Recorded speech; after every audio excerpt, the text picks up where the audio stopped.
the first of 7 laws of success by Deepak Chopra. These laws are timeless. The law of pure potentiality. Pure potentiality is pure consciousness. Our essential state, our essence, is one of just pure consciousness. It is a field of all possibilities and infinite creativity. That means that everything is possible. Everything you see around in this universe, in this world, that comes from the field of pure potentiality. Everything in this material world comes from the same place where everything can be created. We are creators.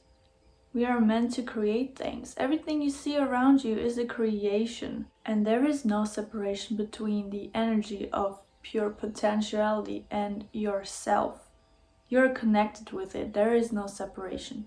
And why is there no separation? It is because we are one with the universe. And knowing this and knowing who we truly are gives us the ability to create whatever we want to create and to fulfill any dream that you have. So this field of pure potentiality is the source of power and all intelligence. In his book, he wrote how therefore success in life depends on knowing who we truly are and what we are capable of. We are such powerful beings, but we just have been brainwashed into ignoring that, into not even knowing about it or thinking that it's some kind of bad thing, which is not. We are one with the universe. Now, I understand why people think it's like bad or whatever. I don't know if I understand it, but people say it's like, there are egotistical people who just have they're like very ego. They just have this big ego, right? It doesn't come from the heart, it's just very egotistical how they think. You have to see your power, but not from an egotistical perspective. So he wrote that the ego is influenced by objects outside the self.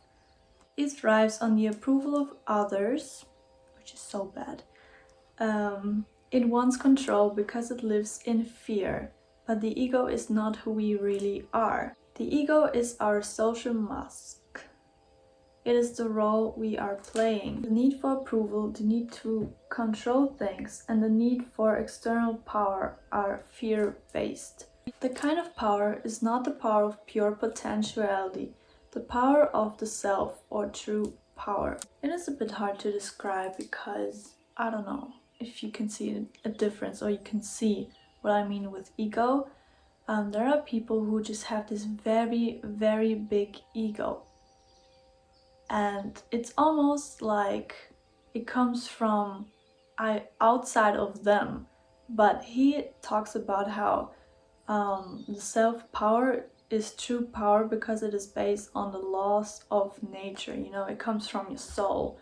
And what comes from your soul is not ego. It's either out of love, but I think ego comes from our society and how we have been brainwashed. Also into thinking that if we want something, if we desire something, then that is very egotistical of us.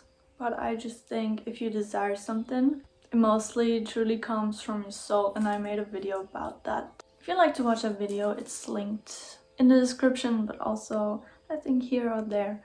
Self-power draws things that we want to us. It magnetizes people, situations, and things to support our desires. This support from the laws of nature is the state of grace. When we are in harmony with nature, we create a bond between our own desires and the power to make these desires materialized. It will magnetize everything that you desire. When you just know your soul and when you know that this is kind of your purpose, or when you just know it comes from your soul and not from your ego. Again. So that means everything that you desire, that you dream of, that you want to attract into your life is so possible. It comes from a field of pure potentiality, and pure potentiality is just the potential to create everything, to attract everything, to create everything that you want. He also wrote in his book 3 tips for how you can practice the law of pure potentiality, or how you can access that field of pure potentiality. The first practice is practicing stillness and meditation. And why exactly this practice? It is because you can tune out the world, the outside world. You should take time to simply be. This will connect you with the field of pure awareness. You know, when you're meditating, when you're still, you're just aware. Imagine throwing a little stone into a still pond and watching it ripple. That's what you do when you go into silence and introduce your intentions. Even the faintest intention ripples across the field of universal consciousness that connects your desires with everything else. This field can orchestrate an infinity of details for you.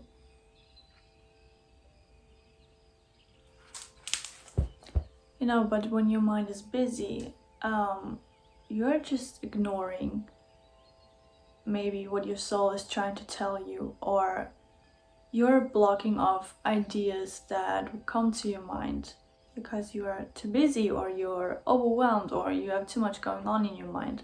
When you're still, you let your soul talk to you.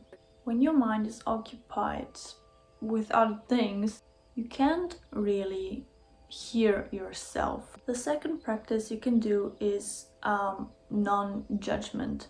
He talks about how you shouldn't label things as right or wrong, or good and bad. When you label things, when you're constantly thinking about things, it creates a turbulence, and it constricts the flow of energy between you and this law of pure potentiality. Well, I personally think you should or can label things as right or wrong, but you shouldn't let something drive you crazy, you know what I mean? You can label things right, well, this is right, okay, this is wrong, but like, leave it, you know what I mean?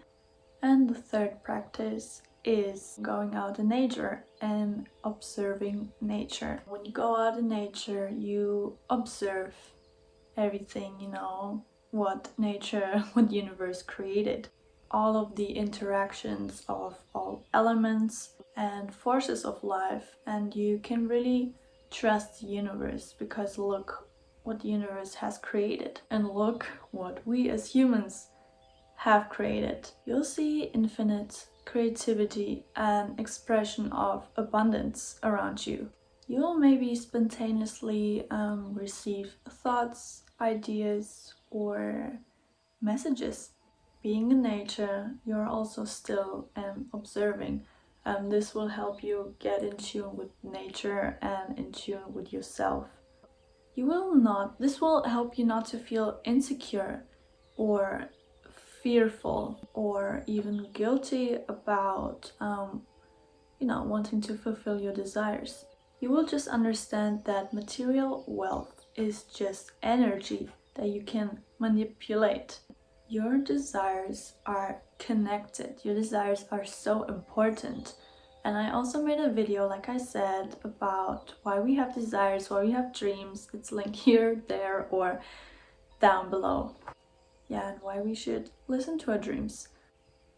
That impulse that you have is a part of a greater pattern, which is to grow and to evolve. And creativity, because that's what we are. We are creative beings. Everything around you was created and came from the same source, which is the law of pure potential. That is the first of 7 spiritual laws of success.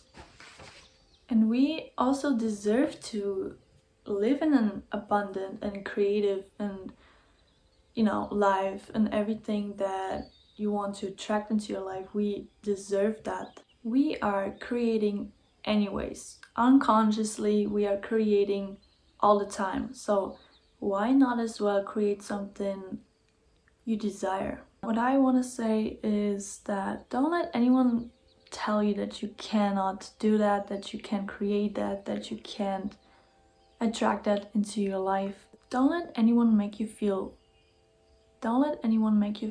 guilty for having a specific dream or wishes or hopes. No, that comes from you and that is for you.